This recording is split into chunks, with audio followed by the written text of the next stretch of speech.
right here. Where it says that Hey guys, what you doing? Hey, what's up, Pastor? We're just reading the Bible, man. A little Bible reading. Reading the Bible. Why are you reading the Bible? Why wouldn't we? Because it's not real. I mean, you do better picking up some from the fiction section over there. What do you mean by fiction? Why is it fiction? It's not real. Nothing about it is real. It's just a fairy tale that got passed down over and over again and everything. There's no scientific evidence to back it. Things just myth. If it's fairy tale and has no scientific evidence, why does scientific evidence exist that provides support for the Bible? But it doesn't. What scientific evidence points to God's existence? There's a philosopher named Leibniz who has Leibniz's theory directly supports the Bible and the existence of a creator, God, in particular. So. But what's so special about his theory? Is that not just a he said, she said type thing? Well, what theories do you have About the universe? and how do you know that the Bible is false? In the Big Bang, a couple Whose bits. theory is that? By your logic, saying And our then theory of Darwinism. this man, it's the same thing. So how do we know what is true? Darwinism, they see evolution. You can see like species mutate to adapt to environments, and then See God over working. enough time. You know, evolution exists today through populations evolving and survival of the fittest, but that doesn't mean that the world came to be through evolution. Have you ever seen a monkey just walking on the side of the street become a man? No, but monkeys are the closest species. Theories were the same. Okay. Well, we have scientific evidence to back our theory. What scientific evidence does the Bible have? Well, like I was saying, the philosopher Leibniz provided that everything that exists has an explanation, and if the universe has an explanation, the explanation can only be God, because something cannot come from nothing, as the Big Bang states. But then what's the explanation for God? Well, the universe exists, the universe has an explanation, therefore the existence is God. But how do you know? How does God exist? How does that work? He What do is you mean? eternal. Yeah, he's eternal. As He's always existed. Colossians 1:17 says, he is before all things, and in him all things are held together. Okay.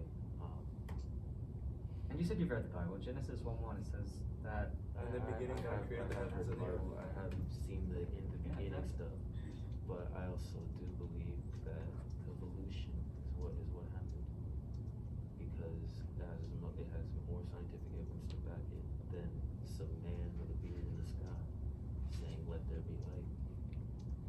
why do you think that evolution has to be the answer? Because God could have precisely designated the world to evolve over time through his perfect creation. Yeah, but we also have carbon dating that goes back far enough so we can trace when the Earth was formed, when bones were formed. Well, God's time specifically states that his time is different from our time. So how do we know that the time that carbon dating is just not back to Adam and Eve, the garden? But how do we know that? So you would self-proclaim yourself as a Christian. Yes, there could be old Earth Christians and there are new Earth Christians. Why is your religion more valid than, let's say, a Muslim or a Hindu? Why is your religion the only? Validity isn't the question. It's what I believe at the end of the day, that I'm trying to help them see that God has illuminated the path for us, and it's our job as Christians to help them seek salvation through Christ. So. Do you know? Wait, what's the book that Morphin? We can is Book like of Mormon. Oh, is it Quran. The Quran? The Quran. In the book of the Quran, it actually states that this should not be taken over the Bible, and it's just They're very similar. guideline to how you should live, not to be put over the Bible. It says that in there somewhere. Yeah.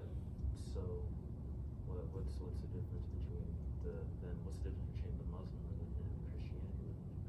The Muslim religion acknowledges that It says that Jesus was a prophet, and Muhammad is their top prophet, and it says Jesus was also a prophet, and they revere him as a prophet, and say that he did exist actually.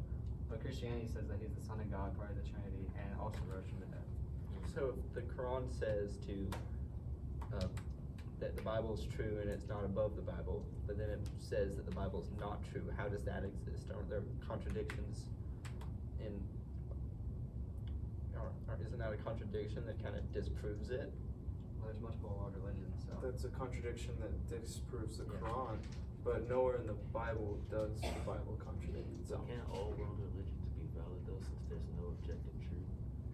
What do you mean by objective truth? Because if there is, if I mean, there's no objective truth, that is an objective truth I in mean, itself. we live and die, and then that's the two things that happen, and anything else that goes on in between doesn't matter. Are you sure that there's nothing after? Yes. How do you know that? It's because Have you died? No. What about your Then how morals? do you know? How do you personally find your morals in yourself? I find my morals on what I think's right to do at the moment, and don't avoid the laws. What's best for me? How do you get this feeling of right? What if there's no wrong, and it says that there's wrong through absolute truth? Or can there be right? I get my feelings right or wrong from what I've been taught and what I personally feel. Like if I feel pain if someone hits me, I don't want to hit someone back because I know how that feels and it hurts. So. And So you're saying do unto others as you want to be treated, which is the Yeah. golden rule in the Bible. So. But isn't it just a golden? Isn't it just a golden rule? Well, where does What's it? the basis of the Why does it say that in the Bible? I thought that was just common knowledge of do unto others. Let's Google it. It's fine. I like to ask the stuff we don't know. Okay, so the golden rule in the Bible takes place in either Matthew 7:12 and Luke 6:31, which are both different accounts because they're disciples of Jesus, and just had a different account They of have what different they perspectives of what is perspectives. happening. So how are these texts passed down? Texts are passed down multiple ways. So they originally were not compiled into one Bible as you know it today, but it was separate books that throughout history were all passed down by writing, of course. Oral tradition exists, but writing is how they preserve the scriptures. So Is there More of the New Testament was written to letters of other believers, encouraging them in their faith, and then those letters were saved and turned into passages. for example, Paul is a missionary that helped send many letters to the newfound churches all throughout the Mediterranean. Sorry. So, well, thanks for this sharing. Christianity stuff sure sounds swell. It's a lot different than what I thought it was. I thought it was just some guy hanging on a cross saying that he's right. Well, I guess I might look into it. I might look into it. Yeah, thanks. I gotta go. See you See you later. guys. Great.